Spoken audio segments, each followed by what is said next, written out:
Tudo bem, pessoal, eu estou viva. Obrigada a todos os detetives da internet que realmente perceberam que algo estava muito errado e que eu não estava me comunicando como normalmente faço. Daqui a pouco eu conto o motivo. Temos algumas atualizações importantes para vocês sobre o processo Baldoni. Blake Lively quer ser retirada completamente do processo. Vamos falar sobre os motivos dela, porque são incríveis. Além disso, Ari Emanuel, senhor Baldoni, não é mais o CEO da WME Endeavor. Então parece que mais um dos dragões de Blake e Ryan está caindo. Ele foi abatido acidentalmente. Mas, muito mais interessante, aliás, é o processo sobre o qual ninguém está falando, que está acontecendo entre a Stephanie Jones PR, que foi a equipe de assessoria de imprensa inicial da Wayfarer durante o filme, e Justin Baldoni, junto com sua equipe de assessoria de crise. Vou lhe dizer por que isso é super interessante. É o cerne de tudo. Por fim, Jessica Reed Krause habita a casa aleatoriamente. Escolhe violência aleatoriamente, me ataca em um boletim informativo que foi publicado no fim de semana. Vários de vocês me enviaram e-mails sobre isso. Eu responderei a isso. Então, bem-vinda de volta, Candace.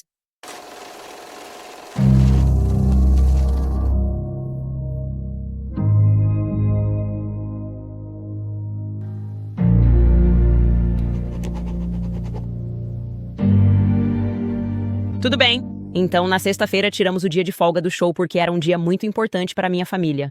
Meu marido se tornou cidadão dos Estados Unidos. Gente, ele foi empossado. Aqui está uma foto nossa, caso você tenha perdido. Eu compartilhei isso no Instagram e no X. Foi realmente um dia enorme porque foi uma jornada de 6 anos.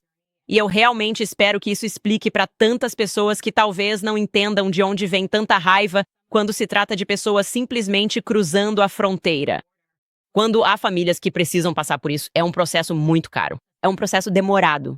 E é um processo que causa muita ansiedade, porque você simplesmente nunca se sente realmente seguro. Estamos no nosso quarto filho aqui e ele não é cidadão. Então ele não tem as mesmas proteções que eu tenho. E quando você chega à linha de chegada, é simplesmente um dia de glória. Ficamos tão felizes. Foi tremendo. Além disso, para aqueles que estão se perguntando o que fizemos para comemorar, fizemos a coisa mais americana que você poderia fazer. Aqui está uma foto do meu marido. Fomos a uma hamburgueria fenomenal chamada Hugh Babies. Desculpe, RFK Jr. Marra terá que te esperar. Acabei de comer alguns cheeseburgers com bacon e batatas fritas com queijo e chili. Então aqui está meu marido depois de tomar posse. E o juiz foi tão gentil. Ela fez um discurso tão bonito sobre o que significou para a família dela, como quando eles vieram no Mayflower e o que realmente significa ser americano. Então, queria compartilhar essa atualização formalmente com vocês. Na sexta-feira, alguns de vocês detetives estavam certos. Nós colocamos o link do nosso programa e, então, magicamente, ele foi retirado do ar. Então, eu vou contar para vocês o que aconteceu. Literalmente, esta é toda a verdade e nada além da verdade. Eu não tinha comido.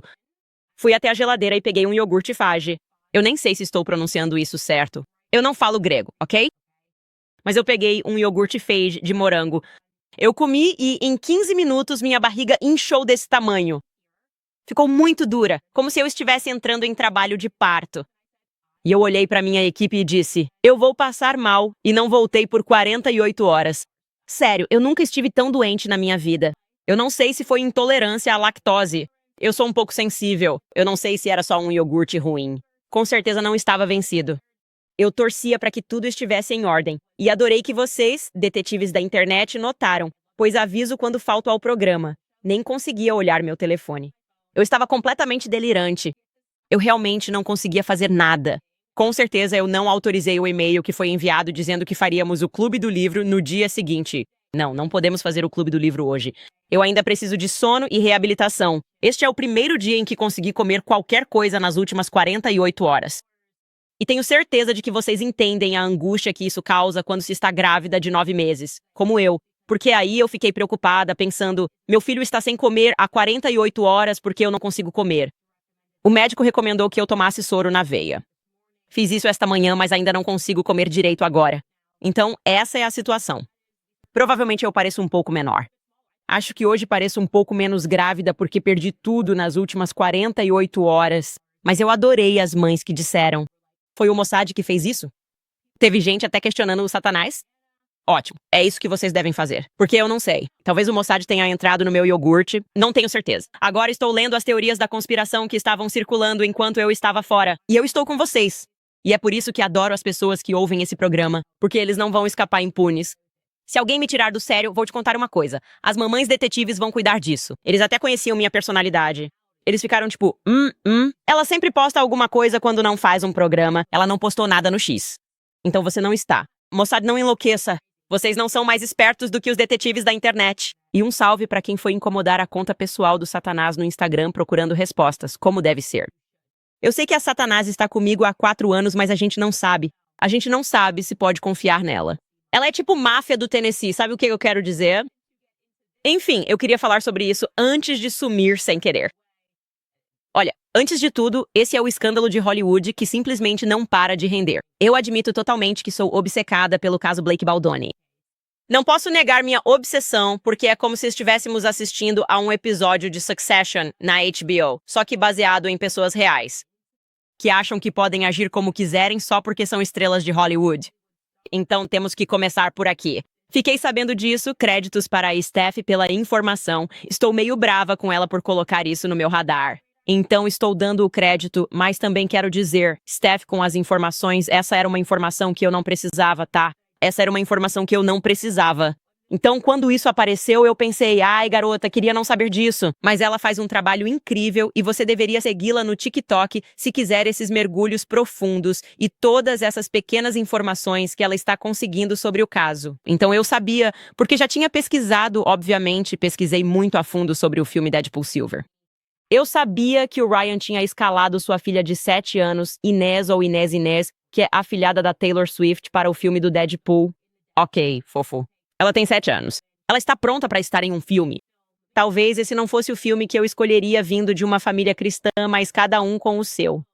E eu sabia que a filha aqui do Pool tem boca suja, o que faz sentido considerando o personagem do Deadpool. Você espera que a criança tenha, acho que, uma boca suja e isso é para ser engraçado. Eu sabia que a criança dizia algumas coisas altamente inapropriadas, mas presumi que a criança estava fantasiada e que provavelmente usaram ou um dublador ou uma ferramenta de voz por IA para dizer algumas dessas coisas, porque absolutamente ninguém, não importa o quanto você se ache engraçado em Hollywood, iria querer que sua filha preciosa de todas as pessoas fizesse comentários sobre o pênis do Jackman estar na boca do pai dela. Ok, eu simplesmente presumi que isso não era algo que precisasse ser investigado mais a fundo, porque não existe pai em sã consciência que iria querer uma cena em que sua filha faz uma, acho que piada homossexual sobre o relacionamento entre ele e esse personagem, Silver, sobre quem já estávamos começando a questionar o relacionamento deles na vida real. Bem, acontece que eu estava errado. Eu estava muito errado sobre isso. E também, ele admite, em uma dessas entrevistas pós-Deadpool, que não só ele a forçou a dizer isso, mas que ela não estava confortável com a fala. E basicamente, ela não ia fazer isso. E então ele disse, eu simplesmente vou encontrar outra atriz. E é isso que ele diz. Então, ele meio que basicamente forçou a própria filha a dizer a fala, senão ele iria substituí-la como atriz nesse filme. Ela tem 7 anos de idade. Ouçam Ryan Reynolds e Satan Lively rindo sobre isso. Depois que o filme foi lançado.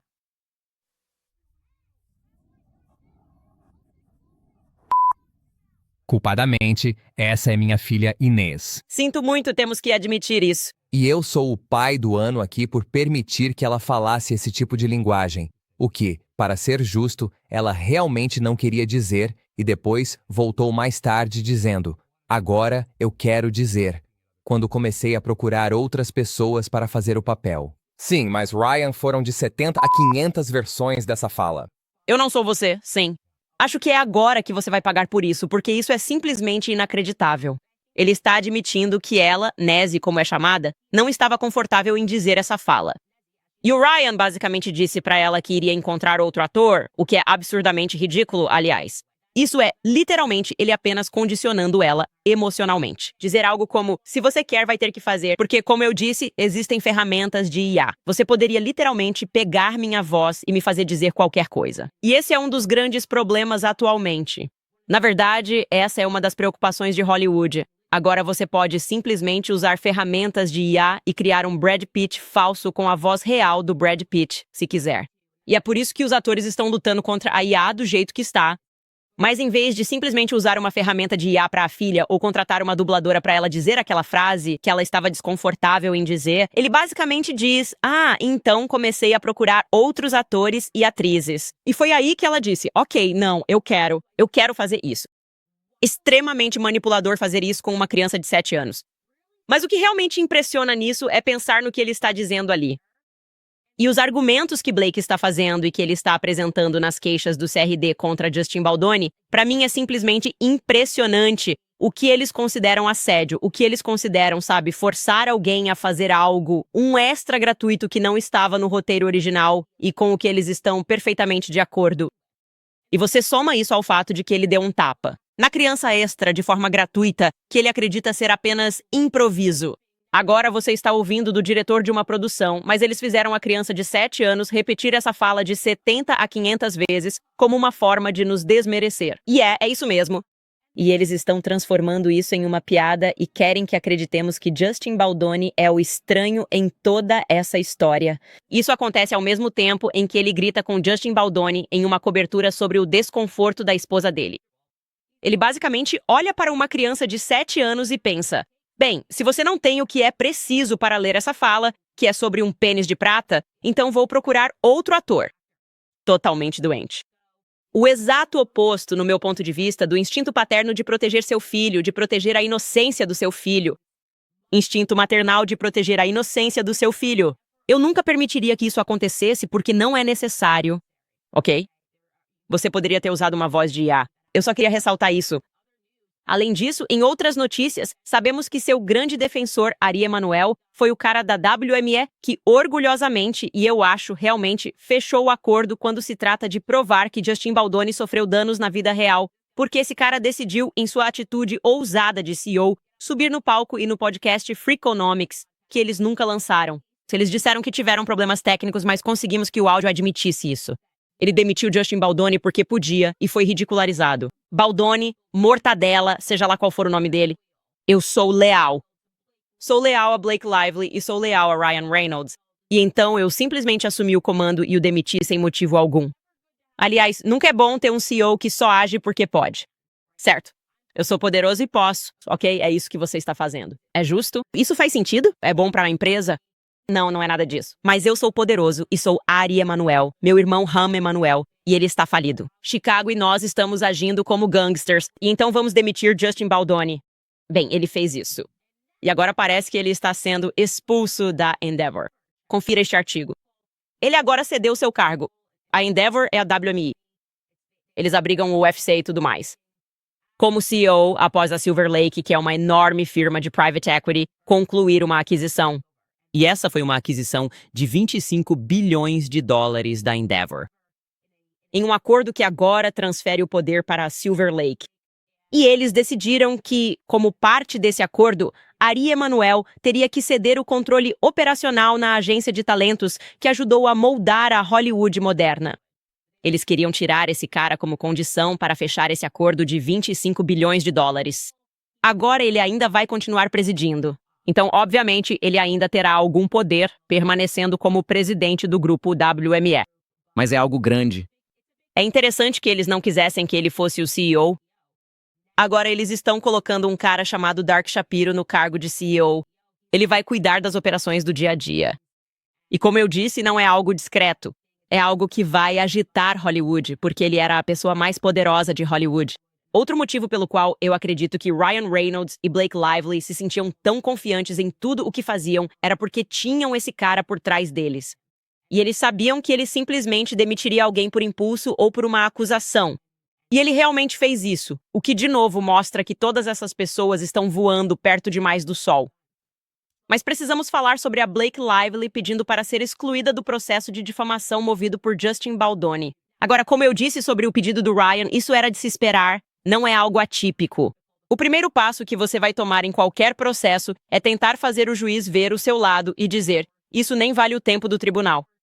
Isso tudo é uma bobagem. Por favor, arquive o caso. Então, como era de se esperar, a Blake entrou com um pedido para ser excluída do processo movido contra ela. O argumento que ela está apresentando é que o próprio processo é ilegal, certo? Porque o assunto em questão diz respeito a assédio sexual, o que, portanto, lhe garante certas proteções previstas em lei. E uma dessas proteções, e quero deixar claro, ela está certa nesse ponto, é que um empregador não pode retaliar. Vou explicar por que ela está parcialmente certa aqui.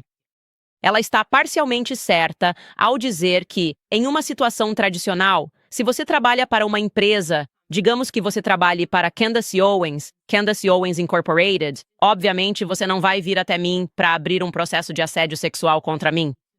Então, existe essa opção para que você possa recorrer ao Departamento de Direitos Civis do seu estado, que foi o que ela fez, a queixa ao CRD. E você pode, então, registrar uma denúncia por raça, discriminação, assédio sexual. E quando você faz isso, no momento em que faz, a lei determina que a empresa não pode tomar nenhuma atitude de retaliação contra você. Então, se eu descobrir que você fez essa denúncia contra mim, eu não posso te demitir. É basicamente como um congelamento. Você simplesmente não pode ser demitido por isso. Então, ela está usando esse argumento, mas está esquecendo que há uma diferença fundamental aqui. E é que ela fez um Amber Heard. Você não está protegido para então sair do tribunal e conspirar com o New York Times para destruir completamente a reputação e o caráter do seu chefe e da empresa do seu chefe, fornecendo a eles mensagens de texto e e-mails pessoais entre agentes de relações públicas. Isso é o que mudou fundamentalmente a substância do argumento de uma disputa trabalhista, que é protegida pelo CRD, protegida por direitos civis, para um caso de difamação. Agora estamos lidando com algo completamente diferente. E eu queria chamar sua atenção para 2 pontos principais que ela levantou em sua petição de rejeição que eu achei muito engraçados. Então, eles estão contestando que a equipe de Justin Baldoni possa provar a real malícia, que eles possam alcançar aquele padrão crítico de real malícia, que é difícil de atingir quando se trata de celebridades e figuras públicas. Eles estão dizendo que não podem provar isso porque até mesmo a equipe de Baldoni reconhece em sua queixa inicial que Blake realmente acreditava no que estava dizendo. Então eles apontam isso aqui. Vou mostrar isso para vocês no final das páginas 2 e 3. Diz que mais uma das deficiências intransponíveis da FAQ é sua total falha em alegar real malícia. Por exemplo, que a senhora Lively subjetivamente não acreditava nas acusações de assédio sexual que ela levantou. Além de muitas páginas de bravatas vazias, a FAQ não só deixa de alegar real malícia, como também cite citações, números de página. Ok, acho que por algum motivo perdi meu material aqui. Entre outras coisas, a FAQ incorpora por referência uma mensagem de texto comprometedora entre o Sr. Baldoni e a senhorita Satan, na qual ambos concordam que o Sr. Lively realmente acredita que está certa e que tudo isso é injusto. Então, o que eles estão fazendo aqui é confundir completamente 2 argumentos. Eles acham que o juiz não vai conseguir perceber isso. Sim, quero deixar claro. Todos nós, ou seja, o mundo inteiro, realmente acreditamos que Blake Lively, na verdade, não acreditava que as pessoas não gostavam dela. Em outras palavras, quando houve toda aquela má imprensa sobre ela, eu acredito, e acho que a maior parte do mundo acredita, que ela realmente acreditava que isso só podia ser obra de uma campanha de difamação. Ok, isso porque ela é cheia de si. Ela é narcisista, e eu acho que ela tem QI baixo. Tudo isso está bem. E como eu disse, portanto, ela provavelmente suspeitou que havia algum tipo de campanha coordenada. Mas, em retaliação ao que ela supôs ser uma campanha, ela mentiu sobre o assédio sexual. Esse é o meu ponto de vista, e o ponto de vista que acho que é compartilhado por muitos. Nós não acreditamos que ela realmente acreditou, nem por um segundo, que foi vítima de assédio sexual. Não. Eu não acredito nem por um segundo que ela achava que Justin Baldoni estava dando em cima dela ou tentando flertar com ela. Eu não acredito em nada dessa parte. E é aí que entramos na questão da difamação. Você intencionalmente o apresentou como um predador sexual, e isso assustou o público. E foi isso que elevou a situação ao nível de difamação. Não com a parte de você ser ingênua o suficiente para achar que é maravilhosa demais e que as pessoas realmente iam gostar de você falando sobre flores e que qualquer pessoa que não gostasse, obviamente, estava sendo orientada pela equipe de relações públicas dele. Então, eles estão apenas tentando confundir as coisas para sair desse processo, e isso não vai funcionar. Mas o próximo argumento deles é ainda mais absurdo. Eu achei isso inacreditável. É impressionante. A gente deveria analisar isso. Eles estão dizendo que o motivo pelo qual o processo deveria ser arquivado é porque, tecnicamente, Blake Lively não mentiu, certo? Olhe para a página 5 deste processo. Isso é demais. Então eles estão dizendo isso. Nada do que ela disse era mentira. Só faltou contexto, certo? Eles dizem, na verdade, você admite que tudo o que dissemos era verdade. Só não demos contexto para ninguém.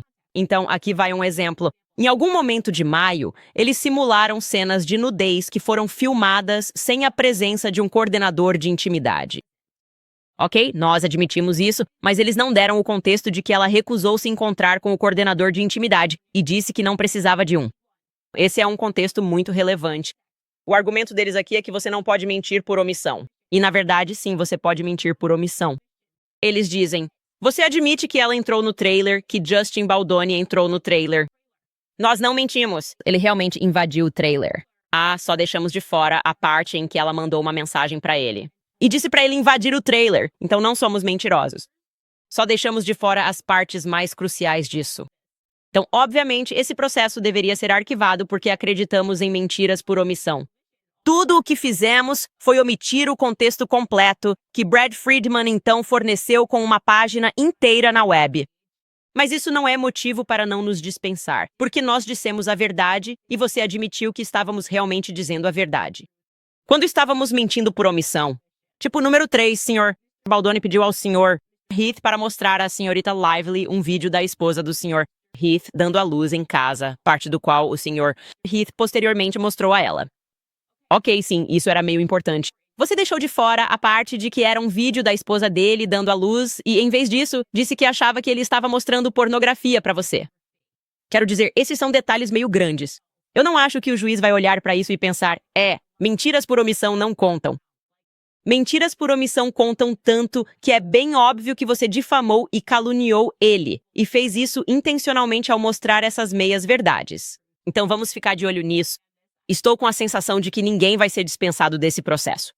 Mas, como eu disse, é um esforço valente da parte deles tentar ser dispensados disso. Mas mais importante, quero dizer isso para vocês. Eu sei que vou entrar nessas questões de casa e hábitos, e tenho um monte de coisas que quero abordar hoje. Eu poderia, na verdade, falar por 3 horas, mas não vou fazer isso. Não se esqueçam do processo de relações públicas da Stephanie Jones que está acontecendo. Acho que, na verdade, essa é a parte mais importante de toda essa história. Porque não se esqueçam que foi ela, Stephanie Jones, quem supostamente deu ao Blake e a Ryan toda aquela munição para tentar assassinar o caráter de Justin Baldoni e derrubar a Wayfarer. Foi assim que eles conseguiram os e-mails e as mensagens de texto. Isso agora está acontecendo. Está meio que esquentando no tribunal, só para relembrar. Quem é Stephanie Jones? Certo, Stephanie Jones era a garota de relações públicas em Hollywood. Ela comanda a Stephanie Jones PR. Ela dirige isso há cerca de uma década, e ela realmente é o seu estereótipo clássico do início dos anos 2000, tipo, o diabo veste Prada, aquela mulher que só toma café, toma Adderall e não come, do tipo, não preciso de comida para sobreviver. Sabe aquelas pessoas protótipo do início dos anos 2000, como Rachel Zoe, Paris Hilton, Nicole Richie? Sabe, aquelas que chamam os paparazzi quando as pessoas percebem que elas não comem. Elas chamam os paparazzi e dividem uma fatia de bolo para acabar com os boatos de que tem um distúrbio alimentar. Esse é mais ou menos o protótipo da Stephanie Jones, eu diria. Então, é sabido em Hollywood, assim como você não enfrenta a Ari Emanuel, você não enfrenta a Steph, você não enfrenta a Steph de jeito nenhum em Hollywood, porque a Steph vai acabar com você. Ela vai destruir você. Então, ela tem, ou melhor, ela tinha, falaremos disso em breve, um livro de clientes de primeira linha. Sua empresa representou todo mundo, de Dwayne Jones a Tom Brady, Jeff Bezos e Lauren Sanchez. Quero dizer, o topo da pirâmide, certo? E abaixo dela, só para trazer à tona o gráfico, porque isso é muito importante, estava Jennifer Abel. Jennifer Abel estava trabalhando na Stephanie Jones, Jones York PR. E eles tinham Justin Baldoni, Wayfarer Students como cliente. E eles estavam muito felizes em tê-los como cliente. Agora, para deixar claro, Stephanie Jones não trabalhava diretamente com essa conta porque ela só cuidava das grandes contas. Ela está saindo com Jeff Bezos, ela está saindo com Lauren Sanchez.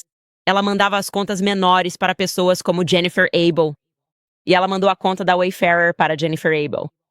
E quando eu digo contas menores, quero dizer que, de acordo com o processo, eles pagavam $20 mil por mês para serem representados pela Jones York PR. Eu preciso entrar para o ramo de relações públicas. E isso é incrível, $20 mil por mês como uma conta pequena. Mas eles não eram famosos o suficiente para que Stephanie os gerenciasse pessoalmente. E só para te lembrar de quão poderosa a Steph é, ela é duplamente poderosa porque também se casou com alguém influente. O marido dela, só para você ver, este é o Jones Home. Ele é sócio sênior na WME e representa o Tom Brady. Então, se você irritasse a Steph de alguma forma, poderia acabar perdendo qualquer oportunidade de trabalhar com a maior agência de artistas do mundo. Por isso, esse é mais um motivo pelo qual ninguém mexia com ela. Bem, em maio de 2024, no ano passado, então nos meses que antecederam a estreia de It Ends With Us, Stephanie Jones, na verdade, começou a passar por uma crise de relações públicas própria, porque a Puck News e a Business Insider relataram que seus clientes de primeira linha estavam começando a deixá-la devido ao seu comportamento inapropriado.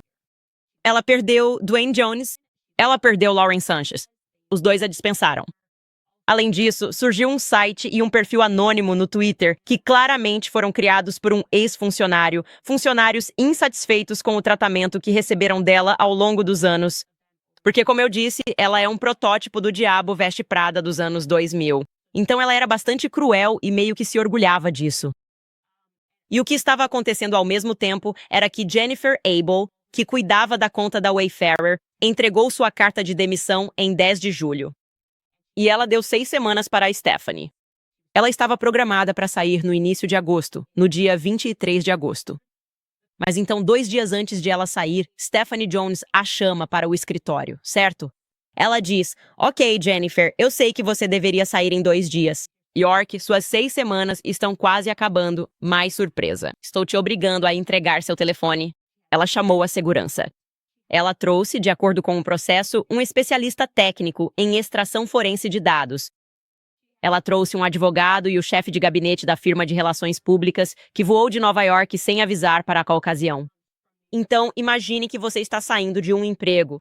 As pessoas são malucas. Deixem que saiam do emprego. Mas a Steph está paranoica porque está perdendo os clientes.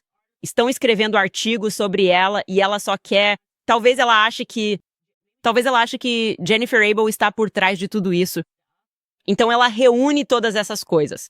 E foi assim que ela então entregou, eu imagino, para a Leslie Satan PR, que representa Blake e Ryan.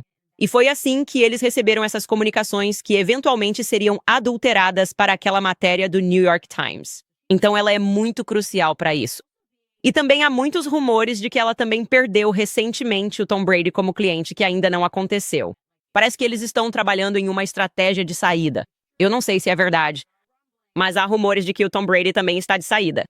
E muito disso vai vir à tona por meio desse processo judicial. Mas eu ficaria de olho na Stephanie do PR, porque ela pode ser a peça-chave de como tudo isso aconteceu. De qualquer forma, ela acredita que eles conspiraram secretamente para prejudicar sua reputação. E honestamente, no cerne de todos esses processos está apenas um tremendo ego de Hollywood. É simplesmente muito ego de Hollywood acontecendo. E eu sinto que 2025 é o ano em que todos esses maníacos egocêntricos estão sendo desmascarados pelo que realmente são. É como se esse mundo estivesse meio que morrendo e é simplesmente glorioso de assistir. Enfim, pessoal, vou falar com vocês sobre a Preborn, como sempre faço, porque eu amo essa organização. A Preborn é uma organização tão importante para apoiar.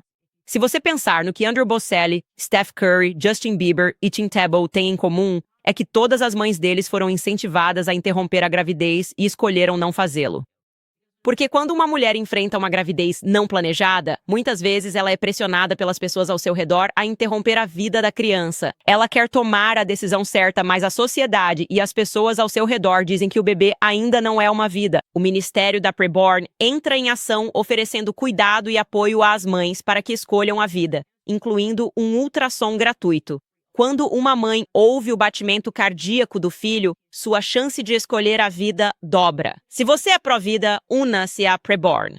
Juntos podemos capacitar mulheres a escolherem a vida. Um ultrassom custa $28. Com 140, você resgata 5 bebês. Doando mensalmente, você recebe as histórias e fotos das vidas que salvou. Isso significa muito. Doar. Basta discar 250 libras e dizer a palavra-chave bebê. Isso é 250 libras, querida.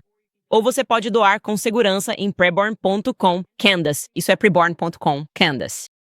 Também lembro a vocês sobre o Pure Talk, porque se há duas coisas certas na vida, são a morte e os impostos. Se você usa Verizon, AT&T ou T-Mobile, pode economizar uma fortuna mudando para a Pure Talk. Por apenas $25 mensais, a Pure Talk, minha operadora, oferece ligações e mensagens ilimitadas, mais 5 GB de dados na rede 5G mais confiável dos IMEA. Uma família média economiza mais de $1.000 por ano. Esse é dinheiro de verdade de volta para o seu bolso. E com a equipe de atendimento ao cliente da Pure Talk no ZUA, Você pode fazer a troca sem complicações em apenas 10 minutos. Você pode até manter seu telefone e seu número agora mesmo se acessar puretalk.com Owens para fazer a mudança. Você ainda economiza 50% adicionais no seu primeiro mês. Mais uma vez, é puretalk.com Owens para começar a economizar hoje. Pure Talk, telefonia sem fio feita por americanos para americanos. Ok, vamos falar sobre House and Habit, porque isso foi simplesmente estranho. Tudo isso foi estranho. E eu vou contar tudo pra vocês porque, como eu disse, estamos na era da verdade. É isso que eu diria. Estamos na era da verdade. E eu realmente sinto que as pessoas saberem mais é melhor do que saberem menos, publicamente falando. E eu posso fazer isso agora também porque trabalho pra mim mesma e para o meu marido, e não preciso passar essas coisas por ninguém. Mas, enfim, não sei se você acompanha, a House and Habit tem sido uma newsletter no Substack, uma espécie de blogueira mãe, por assim dizer. As pessoas realmente gostam dela. Eu gostava das coisas dela. Eu seguia a House and Habit. O nome verdadeiro dela é Jessica Reed Krause. E eu tive uma relação muito boa com ela nos bastidores. Acho que literalmente gravei um podcast inteiro com ela em janeiro. E foi super produtivo. Nós estávamos conversando sobre como as mães estão entrando nesse espaço e como a mídia está mudando. Você pode literalmente ouvir como foi amigável, produtivo e gentil. E depois, minha assessora de imprensa disse, ela gostaria de fazer mais coisas com você. E eu fiquei tipo, ótimo, eu adoraria isso. Seria incrível porque, sabe, mães se unindo e tendo todas essas vozes independentes é algo bom. Então imagine a minha surpresa. Esta é exatamente a ordem dos acontecimentos do que aconteceu. Minha assessora de imprensa diz, enquanto estou fazendo a série sobre o Harvey, sabe, a House and Habit, a Jessica Reed entrou em contato e ela conhece a Jessica Mann, que é uma das mulheres que colocou o Harvey Weinstein na prisão e que a Jessica Mann queria entrar em contato comigo através dela. Eu fiquei tipo, ok, ótimo. Isso parece excelente. Porque eu, obviamente, se ela quisesse falar sobre o caso do ponto de vista dela, eu, obviamente, já contei às pessoas a minha opinião sobre ela. Eu li os e-mails dela. Ainda não terminamos de analisar os e-mails dela. Eu acredito que Harvey Weinstein foi condenado injustamente por estupro, e ele foi condenado por estupro durante 3 anos por essa pessoa, ok? Pela Jessica Mann. Então, obviamente, eu fiquei tipo, ótimo, com certeza vá lá, já que ela está em Los Angeles, vá vê-la. Ele chega lá e, para sua surpresa, House and Habit diz pra ele que ela, alguém abaixo dela, no Substack, está trabalhando em um artigo difamatório sobre mim. Eu fiquei tipo, o quê? Nem só sobre mim, sobre o meu marido, o que é ainda mais louco, porque o que o meu marido faz além de se envolver totalmente com a Igreja Católica? E o ângulo que eles estão tomando, que o editor ou redator dela está tomando, é tentar fingir que existe algo mais entre o meu marido e o Andrew Tate. O que, por acaso, é exatamente a narrativa que todo mundo tem adotado na última semana nos ataques contra mim, o Tucker e o Andrew Tate. Todo mundo tem feito isso ao mesmo tempo. Está claro que isso não é orgânico. Eu lhe disse o de sempre. Deixa ela publicar, porque é mentira e mentiras nunca colam. No final, elas só destroem a reputação de quem as conta. E meu marido talvez tenha saído com o Andrew Tate 5 vezes antes de eu e ele nos conhecermos. Eu vi o Andrew Tate 4 vezes na minha vida. Acho que 1, 2, 3 dessas vezes vocês todos viram porque foram gravadas. E uma vez eu posso dizer que foi fora das câmeras. Ok, 2 vezes fora das câmeras, 5 vezes, 9 no total. Tentar criar uma conspiração com isso é absurdo. Eu não ligo. Grávida, disse pra publicar. Eu não ligo. Não tenho resposta. Eu não ligo. Sabe, de qualquer forma, ela acabou escrevendo pra mim algo que é realmente notável. E eu não sei se isso é coisa de mulher, mas foi um texto tão mesquinho em um boletim. alfinetando a mim e a Megyn Kelly, e basicamente, literalmente dizendo que estamos tentando ser ela, fingindo que nós, conservadores, nos envolvermos no caso Baldoni é uma mudança de marca. E é exatamente o oposto. Os conservadores foram os primeiros a dizer que o movimento Me Too tinha problemas. Ok, nós fomos os primeiros. Se você voltar no tempo, nós fomos os primeiros a dizer que não acreditamos no movimento Me Too e que não podemos simplesmente aceitar as alegações de uma mulher, pelo valor de face. E por esse motivo, eu defendi homens repetidas vezes e insisti que as pessoas realmente lessem as transcrições do tribunal e não apenas acreditassem no alarde do que alguma mulher está dizendo. E então aconteceu o caso Amber Heath, e eu acho que muitas pessoas que teriam usado a hashtag MeToo meio que caíram em si e perceberam, espere um minuto. Não podemos simplesmente confiar nas emoções, precisamos confiar nos fatos. Eu venho investigando as coisas a minha vida inteira, quero dizer, o caso do BLM foi uma investigação profunda em que eu estava analisando os registros de Patrisse Cullors e dos fundadores e perguntando, para onde está indo esse dinheiro? Eu fiz a série Making a Murderer, Convicting a Murderer, para mostrar que a Netflix fez as pessoas acreditarem erroneamente que Steph Avery era inocente quando ele não era inocente. Eu fiz o Kamala Chronicles. E o que ela não menciona nesse boletim é que a coisa mais importante que eu fiz este ano, na verdade, não foi Justin Baldoni, mas sim me tornar Brigitte, que teve muito mais milhões de visualizações. Então eu fico pensando sobre o que é essa linha de ataque. Quero dizer, nós deveríamos perceber que foi isso que ela escreveu no boletim dela. Aliás, ela escreveu que tantos comentaristas mudaram de rumo ao se apoiarem ainda mais em fofocas e escândalos. E outros veículos notoriamente definidos por isso agora estão imitando abertamente minhas preferências estilísticas marcantes. Anos atrás, comecei a combinar clipes populares sobre cultura com sinfonias de Mozart. Naquela época, era uma mistura única que me divertia. Agora essa combinação é usada em todo lugar, mais frequentemente pelo Daily Daily, para atrair o interesse de quem está rolando a timeline. É um boletim para dizer que todo mundo está me copiando. Posso garantir que eu não sabia nada sobre o seu estilo, sobre os temas que você abordava, sobre o que você escrevia.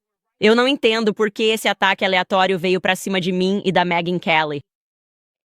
Parece apenas mulheres incapazes de brincar juntas no mesmo espaço. E isso é algo de que estou tão cansada. Tenho 35 anos. Estou esperando meu quarto filho. Eu te prometo que meu interesse nisso é porque tenho me interessado por todos os casos do Me Too desde que surgiram. Cobri extensivamente o caso Amber Heath. Se você não assistiu, tudo bem. Eu estava no Daily Wire. Talvez eles não tenham, divulgado o suficiente. Quem sabe? Mas fingir que os conservadores só agora começaram a se interessar por casos do Me Too nos tribunais é simplesmente ridículo. Ou fingir que nos interessamos por isso porque queríamos copiar vocês, isso soa como uma enorme insegurança. E eu acho que isso é simplesmente constrangedor de verdade, porque não havia motivo para isso. É como um ato perfeito de violência. E eu queria mostrar isso em comparação com a forma como os homens que têm assistido à minha série têm basicamente celebrado e dito que essas diferentes séries são muito interessantes e super envolventes. E aqui está o porquê. Então, este é o Joe Rogan falando sobre 2 séries nas quais estou trabalhando agora, o maior podcaster do mundo. E não, ele não vai dizer que estou copiando o estilo dele. Ouça só.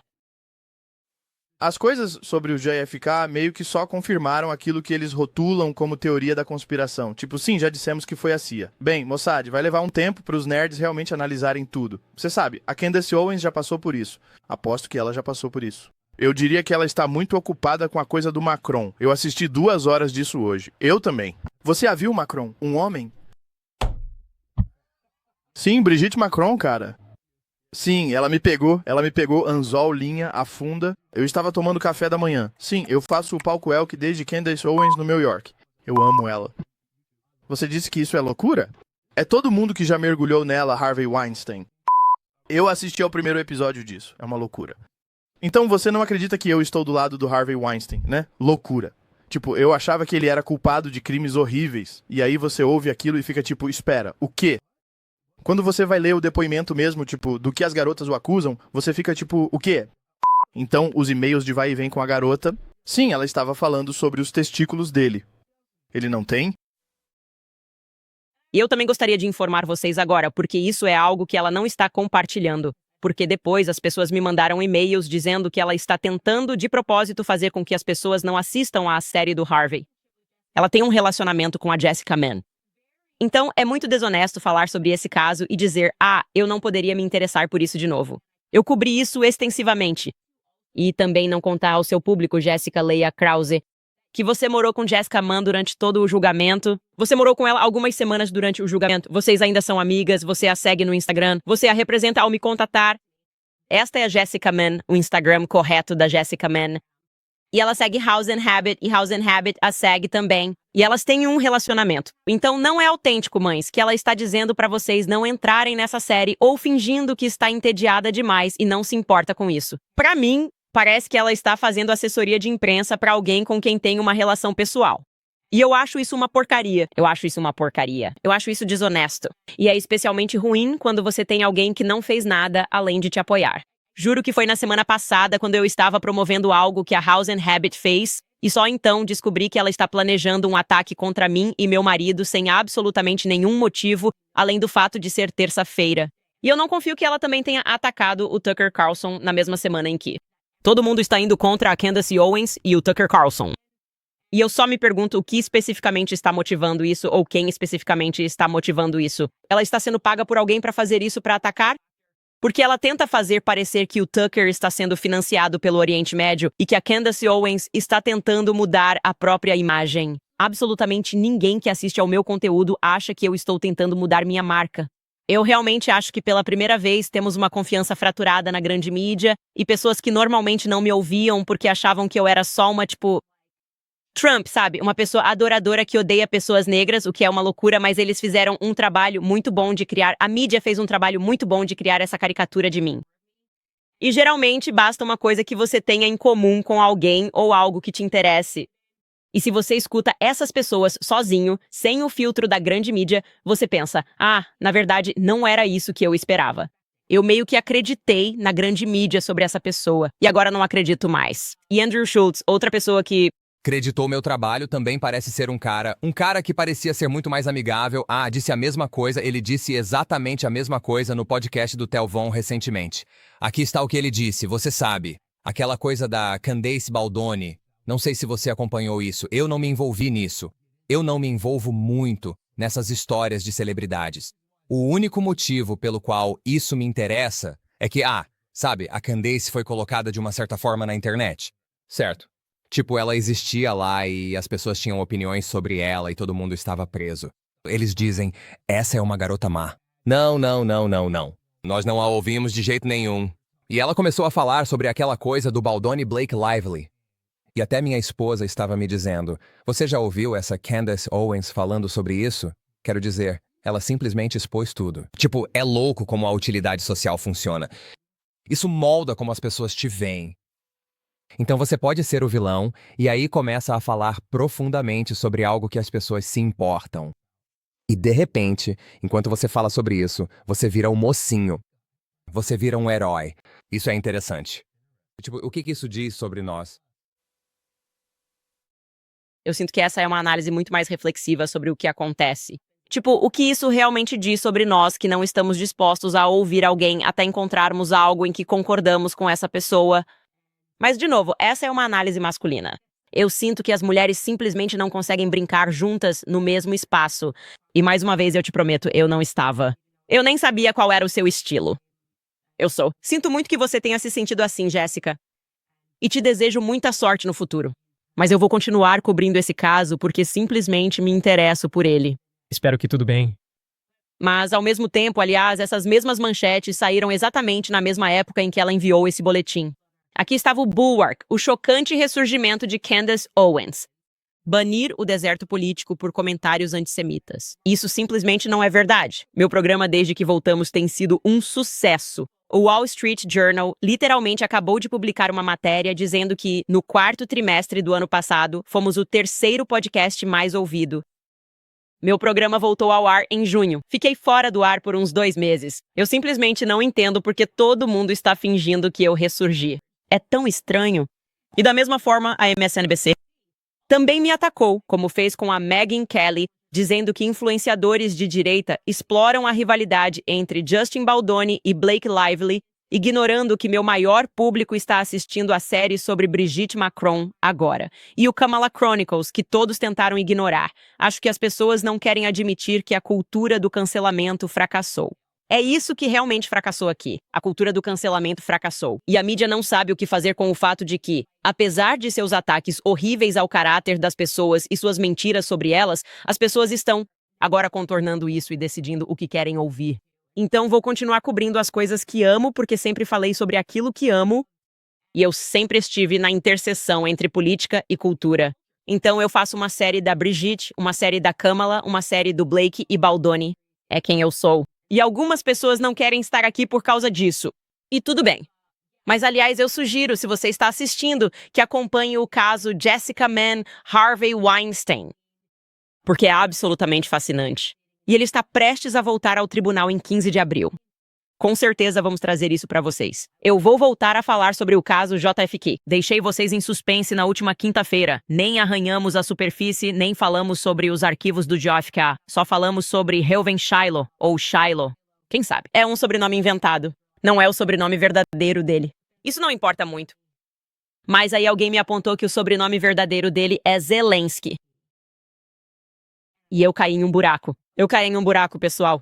Ok, porque eu recebi muitas perguntas sobre o presidente Zelensky, de onde esse cara veio e seu passado duvidoso. E agora eu não sei. Só estou contando o que um de vocês me mandou por e-mail e o que venho pesquisando desde então. É uma loucura. Ok, é muita coisa.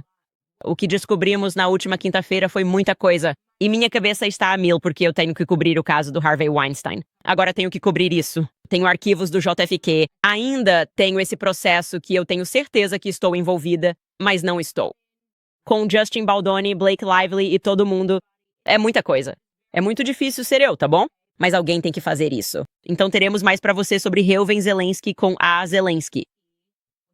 Sim, Estou com dificuldades para localizar quem é o pai dele. Dizem que ele era um grande rabino, mas por alguma razão, quando digito o nome do rabino, ele não aparece. Dizem que ele escreveu vários livros, mas por algum motivo, quando digito o pai de Reuven Shiloh, o nome de Zolansky não aparece. Então precisamos pesquisar isso, pessoal. Se vocês assistiram ao episódio do JFK na última quinta-feira, sabem do que estou falando. Precisamos descobrir quem eram ou por quais outros nomes eles eram conhecidos. Porque eu sinto que essas pessoas tinham vários nomes e identidades, nomes diferentes nos Estados Unidos do que usavam em Israel, nomes diferentes dos que usavam quando estavam na Europa Oriental. Essa é a minha teoria. Vou mantê-la até que provem o contrário. De qualquer forma, quero ver alguns comentários de vocês. Primeiro, quero passar para o Home Title Lock, porque tem um golpe sério acontecendo agora. As pessoas literalmente podem roubar sua casa de você. O FBI chama isso de roubo de imóveis, e é um golpe imobiliário crescente que tem como alvo proprietários de imóveis americanos. Veja como funciona. Basicamente, os criminosos falsificam sua assinatura em um documento. Usam um carimbo falso de notário, pagam uma taxa e registram o documento no cartório. O título da sua casa foi transferido do seu nome. Então, quando foi a última vez que você verificou o título da sua casa?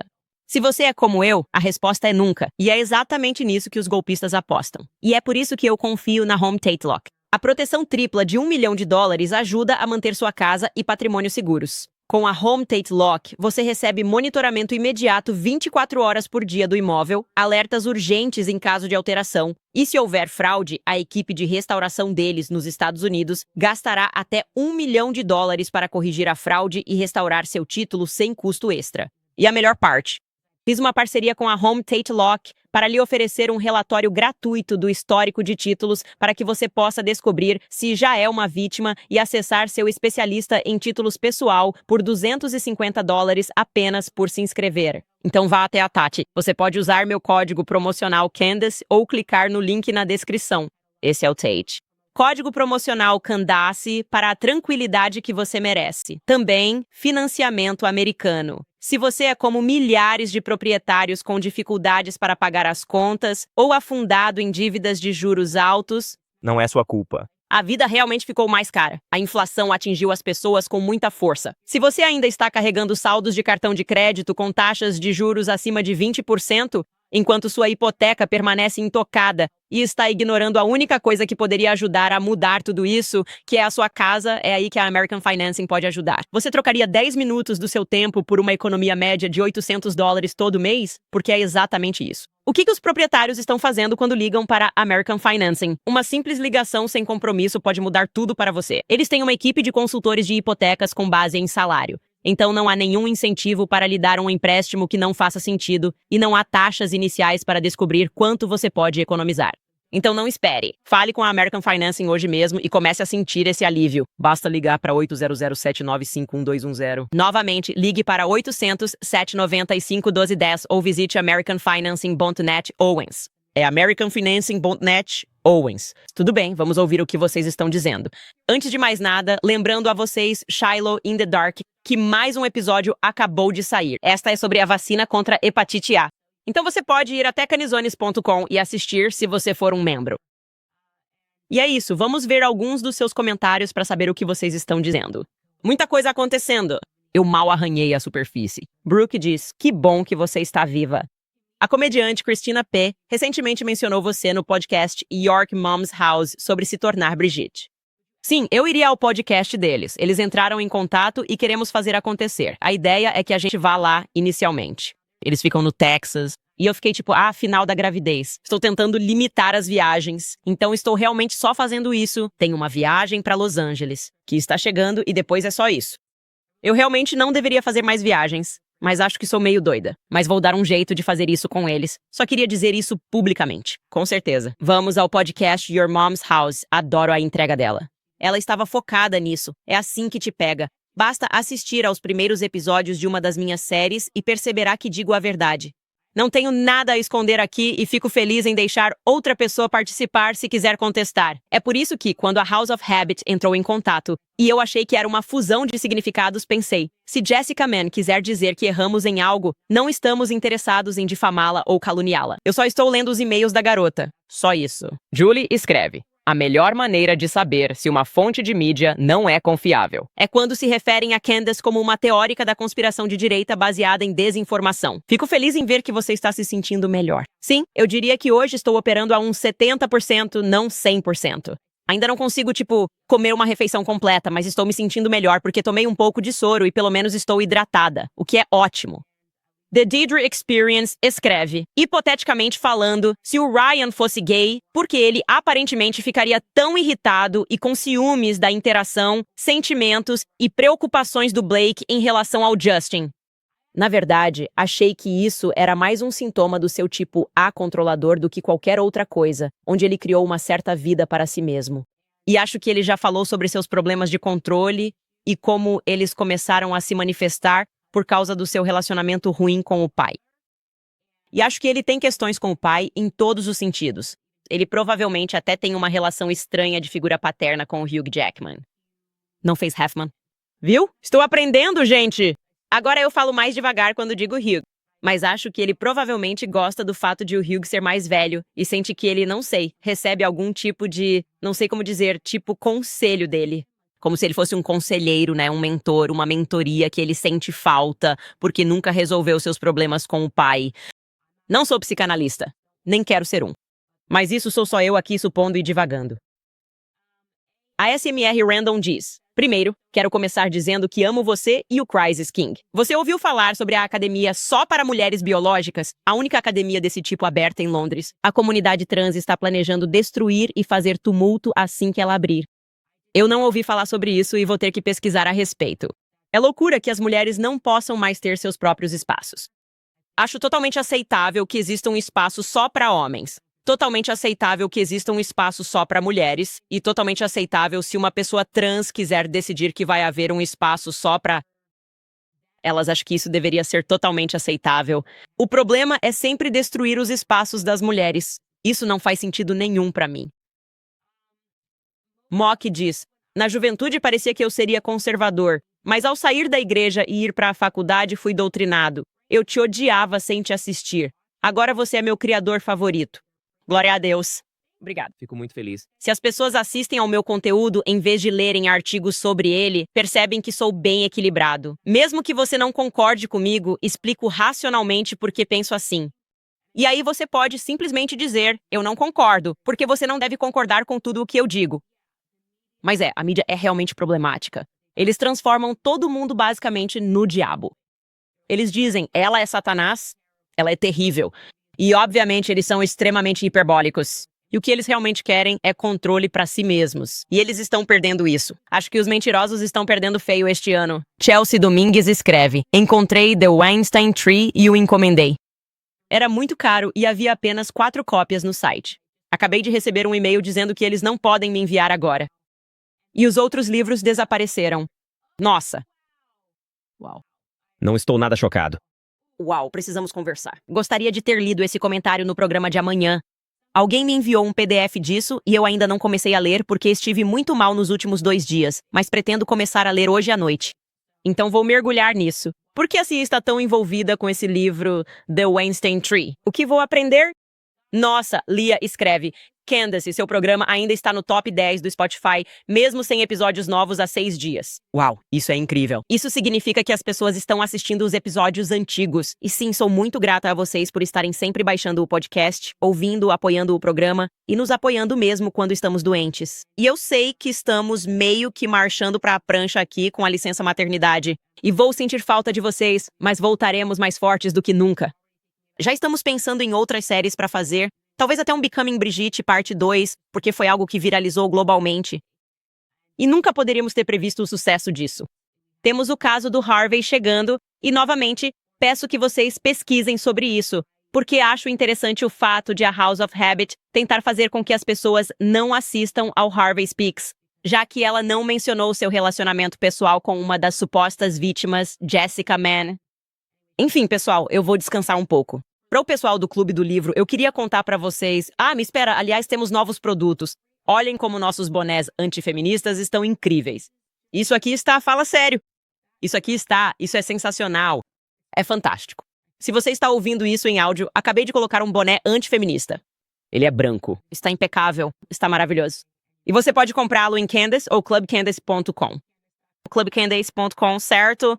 Sim, não sei. Provavelmente ambos levam ao mesmo lugar.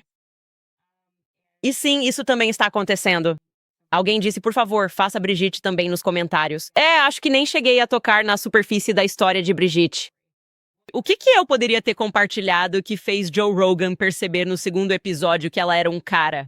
Quero dizer sim, porque tudo o que te disseram era mentira. E é impressionante o quanto a mídia consegue encobrir enquanto ataca as pessoas que estão tentando dizer a verdade. Tudo isso é uma completa loucura.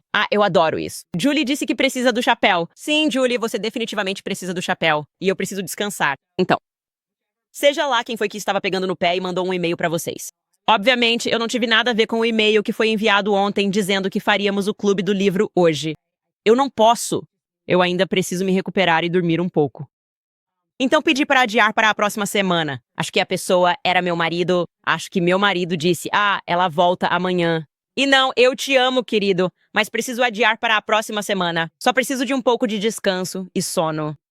E aí estarei de volta a 100%. Mas obrigado a vocês que se preocuparam, os verdadeiros detetives da internet. Tipo, sabe, se acontecer alguma coisa, você sabe, você não sabe, não, mas você sabe. E isso é o que importa. A gente se vê amanhã.